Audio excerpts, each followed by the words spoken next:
What is up, y'all? Welcome to this episode of The Growth Blueprint. It's been a while since our last episode, but there was a lot of life going on. I was moving around and changing a lot of business stuff, and podcast took the back seat, but we're back. We're ready to rock and roll. And in this episode of The Growth Blueprint, we're going to go over my list of must-take supplements so that you can know what supplements you should be taking. We're also going to talk about how to pick the correct brand of supplement and things to stay away from as far as supplements go, because a lot of you may not know that supplements and the supplement industry in general is an unregulated industry, and so people can just kind of put whatever they want in supplements and then sell them. So there are some dangers to look out for, and with all of the supplements that are out there, I think that knowing what you should take, what you shouldn't take, and how to pick those things is really valuable. And this has been a very requested episode, and so I'm excited to get into this. So we're gonna start with a list of supplements that I think everybody should take. Then we're gonna talk about how to pick those and then things to stay away from. So without further ado, let's jump right in. So the first supplement that I think that everybody should be taking is a good multivitamin. Now, a good multivitamin is going to cover a lot of the bases as far as micronutrients that you should be getting in your diet, and just making sure that you're getting enough of those to support whatever your health and fitness goals are. And so, these are going to include things like vitamin D, like calcium, magnesium, zinc.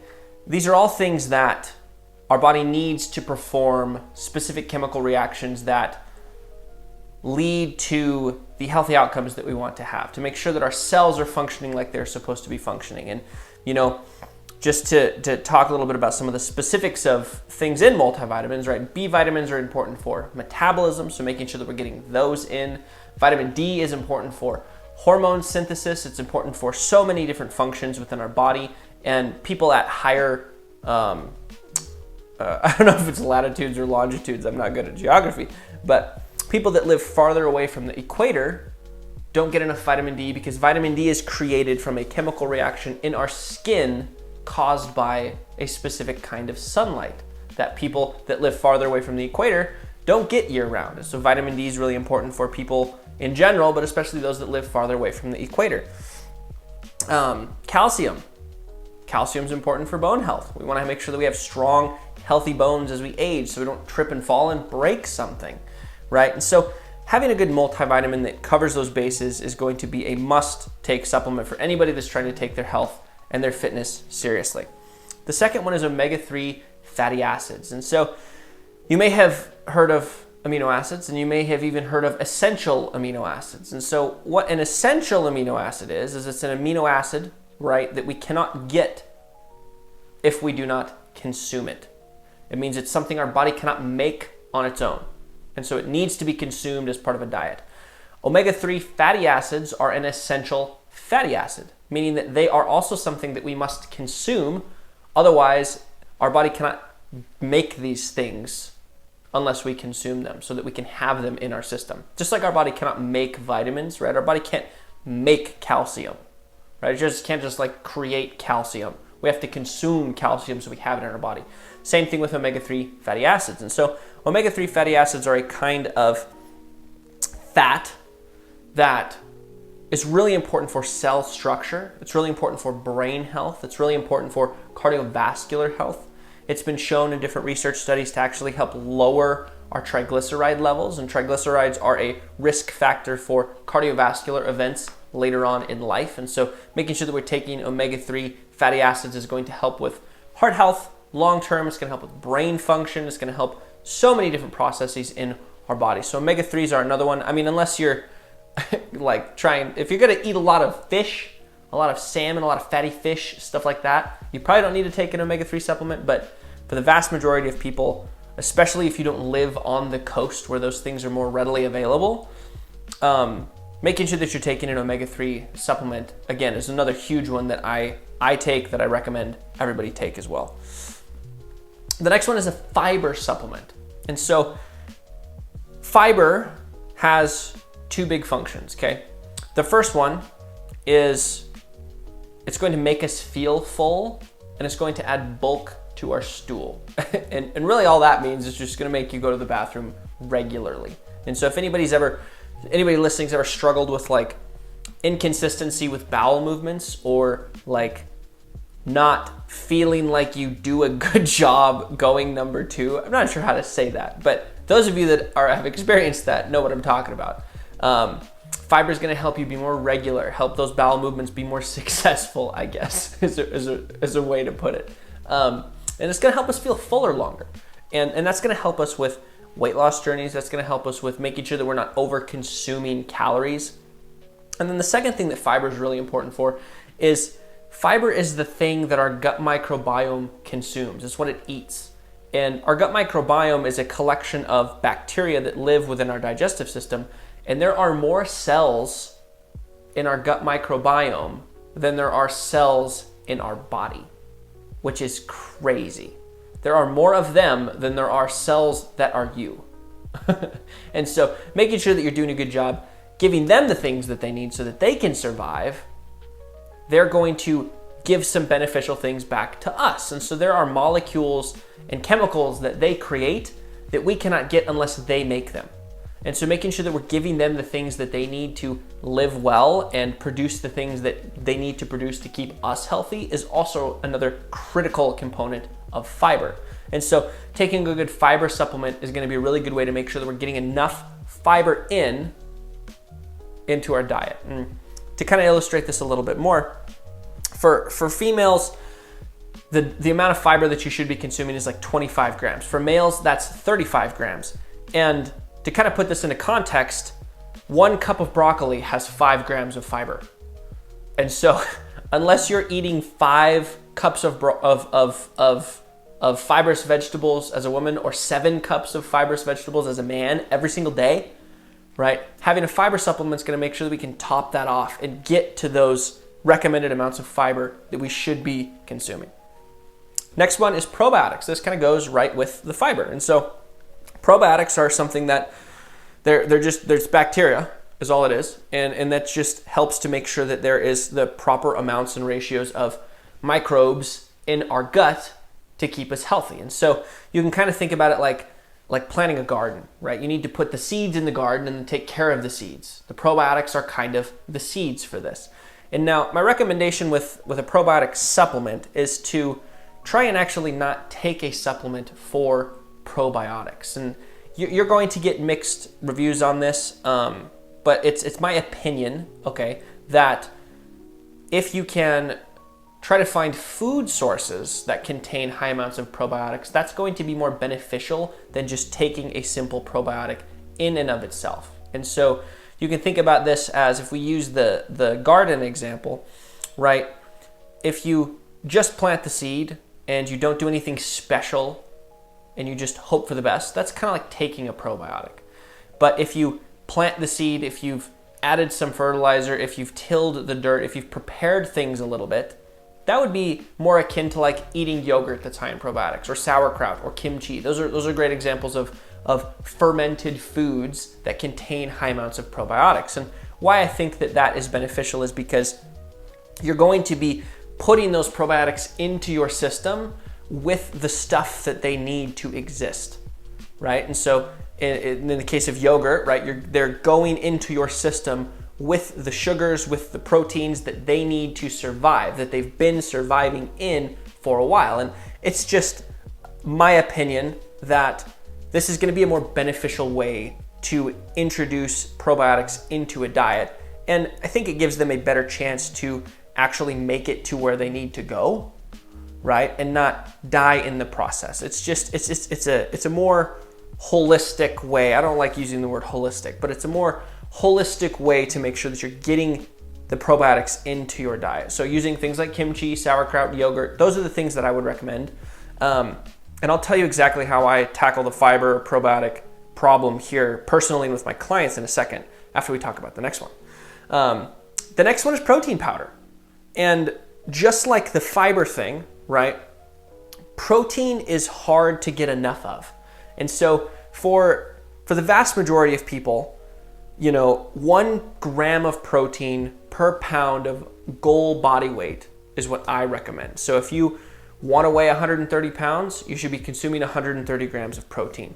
And this has been very thoroughly researched and studied. And what they have found is that anywhere from 1.6 to 2.2 grams of protein per kilogram of body weight. Basically, what that means is if you can do a little bit of math, you find out that the middle of that range is roughly 1 gram per pound of goal body weight for the vast majority of people. And now, again, if we say like 130 grams, that is, if you only eat 3 times a day, that's 40 grams of protein per consumption. And 40 grams of protein, if you convert that into like a chunk of meat, that's a huge chicken breast 3 times a day. And so you might be sitting there going, wow, that's a lot of protein. And it is a lot of protein. And so that's why I'm such a huge fan of protein powders, because you can eat 30 grams per meal, right? Or even 25 grams per meal and have a big protein shake that supplements that and pushes you up to that protein mark that you should be getting. And so just like the fiber, right? We don't want to be depending on a supplement, but having a supplement to kind of fill in the gaps can be super helpful in making sure that we're actually getting where we need to go with our goals. The next one is creatine. Creatine is a super misunderstood supplement, but it is the most researched supplement in the world. And it has the most data behind it of any supplement ever. It's incredible. And creatine is something that everybody should be taking. Everybody should be taking it every single day. If you're a man, if you're a woman, if you're an old person, if you're a young person, everybody should be taking creatine every day on a daily basis, 5 grams per day. And the reason that is because we just kind of exist every single day, even eating a good diet, at a suboptimal level of creatine. And so again, kind of looking at the protein and the fiber example, right? Where getting enough protein, getting enough fiber can be really challenging. Getting enough creatine just from a whole foods diet is also going to be quite challenging. And most people walk around at suboptimal levels of creatine. And so supplementing with creatine is going to do a number of things. And the number of things that it's going to do is, the first thing that's actually rather incredible is that it actually supports brain function in a really powerful way. It is a nootropic. It is something that helps our brain to do what our brain does better, more efficiently. And so it's really good for our brains. The second thing it's really good for is it's really good for skeletal muscle health. Creatine, for the most part, hangs out in our muscle cells. And our muscles use it to create energy, to help them do the movement that we need to do throughout the day. And so creatine is a critical part of anybody on a health and fitness journey that is exercising in any capacity whatsoever. And so making sure that you're taking a creatine supplement on a regular basis is another thing that I recommend everybody do. And now, the last thing on this list is something called ashwagandha.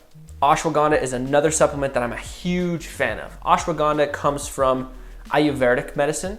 And so if you think like traditional Chinese medicine, that kind of stuff, it is an herb that's been used for years. I mean, hundreds and hundreds and hundreds, thousands of years it's been used. And it is something that falls into a class of compounds called adaptogens. And what that means is that it just functions differently depending on the physiological environment that it finds itself in.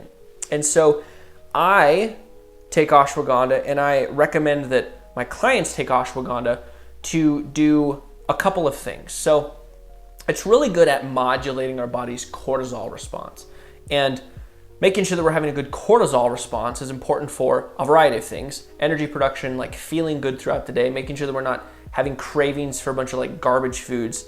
And it also is just a really good thing, a good tool to use to combat the stress of everyday life. And so stress is actually one of the biggest problems that I think most people deal with on a day-to-day basis. You know, we're all wound up all the time. And because we're all wound up all the time, we're stressed the hell out. And when we're stressed the hell out, that's bad for us. It's really bad for our body. We're not meant to be stressed the hell out all the time.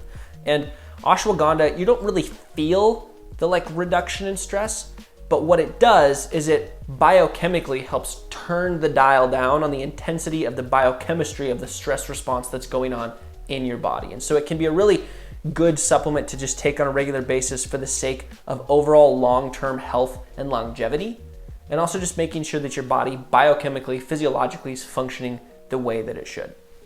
So that is my list. We'll go through it really quick here. It was a multivitamin, omega-3 fatty acids, fiber, probiotics, protein, creatine, and ashwagandha. So 7 things. The 7 things that I think everybody should be taking. All the other stuff is nonsense. Okay, the other stuff's bullshit. There's no need to be taking any other supplements. There really isn't, I promise. Now, let's talk a little bit about why. So, like I mentioned at the beginning, supplements are an unregulated industry, meaning that if somebody creates a supplement, they do not have to go through an FDA approval process before they can put that sucker on a shelf and start selling it. So they can put whatever they want in it, which is kind of scary. Okay, so first of all, it's dangerous to just take all kinds of willy-nilly nonsense. And don't fall for the marketing either. Okay? One of the biggest issues that I have with the supplement industry right now is the fact that they're putting together different blends, different combinations of compounds, and marketing them, targeting specific things and problems that people deal with.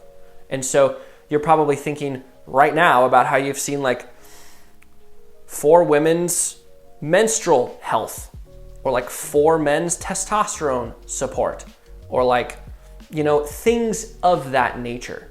Now, the danger here, right, is that what they're putting in those things is unregulated, so they could be putting whatever they want in them. And the other thing is they are blends of supplements. And I despise blends of supplements other than a multivitamin. That's the one exception, is that a multivitamin is the only blend, quote unquote, blend of supplement that you should ever be taking. Partly because if you start to experience an issue, or you already have an issue of some kind, heaven forbid you have PCOS and you start taking a blended supplement, right?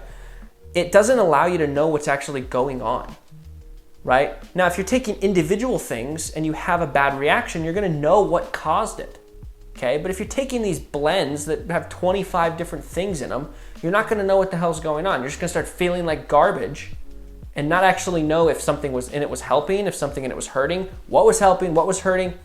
And so don't take blends of supplements. There's no need to take blends of supplements. 7 things, that's it, 7 things. And those 7 things aren't gonna usually be blended together anyway, okay? Remember, there's 7 things. You don't need to be taking anything else, okay? Unless you have someone like me, someone that's a coach or a doctor, or someone that's like telling you you should be taking this for this reason, right? Don't just go start trying stuff. That's a terrible thing to do. That's a great way to end up with way more problems than you currently have, and way more confused and frustrated about your health and fitness than you need to be, okay? Do not take blends of supplements.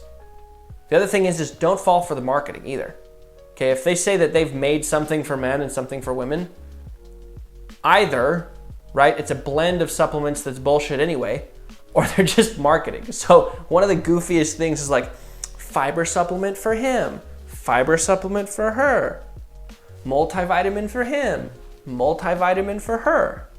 It's like, no, our bodies function the same way. We have the same hormones, we have the same enzymes, we have the same chemistry going on, okay? There are some variations, of course, but like, there's no difference. So like, don't fall for the marketing. Okay, don't fall for the marketing of blended things for X problem.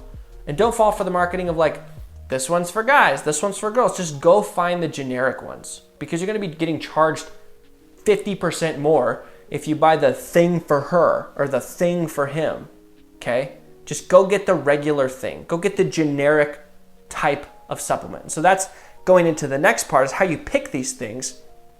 Number 1 is you pick the generic stuff, okay? And you just go find single ingredient, basic ass supplements, okay? They don't have to be fancy. They shouldn't be fancy. The fancier they are, the more scammy it becomes, okay? And the more likely you are to just be paying extra money for nothing, okay? Because the generic form of protein is no worse than some fancy ass kind of protein. Like, it's the same thing. Okay, don't go pay extra money for the pretty bottle. Just go get the generic bottle, please. It's not gonna do it. It's gonna be just as good, I promise.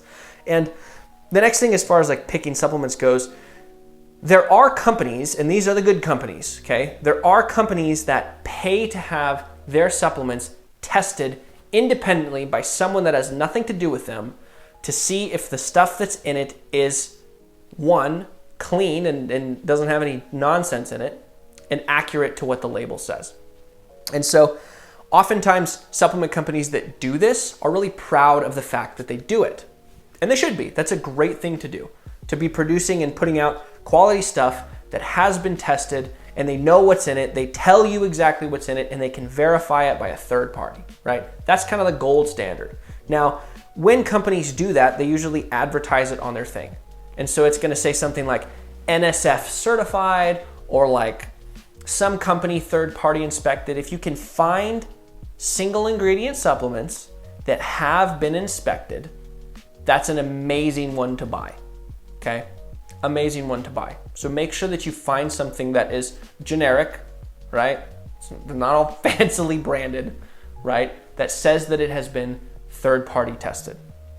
And the last thing that I want to talk about before we wrap this one up is just kind of the mindset around supplements. And so just like we talked about with protein, with fiber, with probiotics, with creatine, right?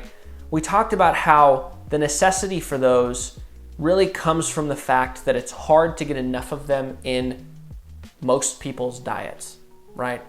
And so we're using them as an add-on to our nutrition plan that we're using to get optimal results. That's the correct way to think about supplementation. And so if you have a shit diet, you have no business thinking about supplements because they are supplemental to a nutrition plan, okay? And so what we really need to do before we even go out and buy these supplements is assess how our nutrition is currently. Like, are we eating primarily whole foods? Are we preparing our own meals, right? How much of these things are we consuming? Are we getting enough protein? Are we eating quality? How are the quantities of these things?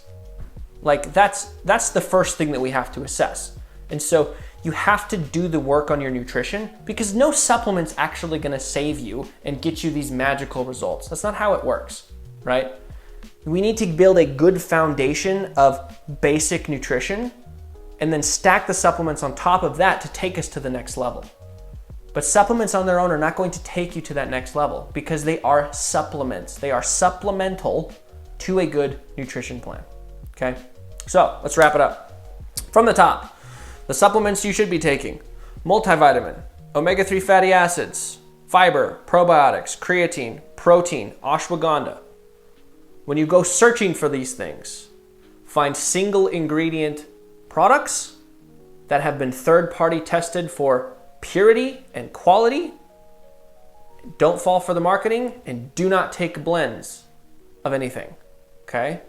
And then first and foremost, make sure that you already have a good nutrition plan that these supplements complement and make even better. So hopefully that helps kind of demystify some of the nonsense about supplements. It's crazy that there's so much stuff out there about them.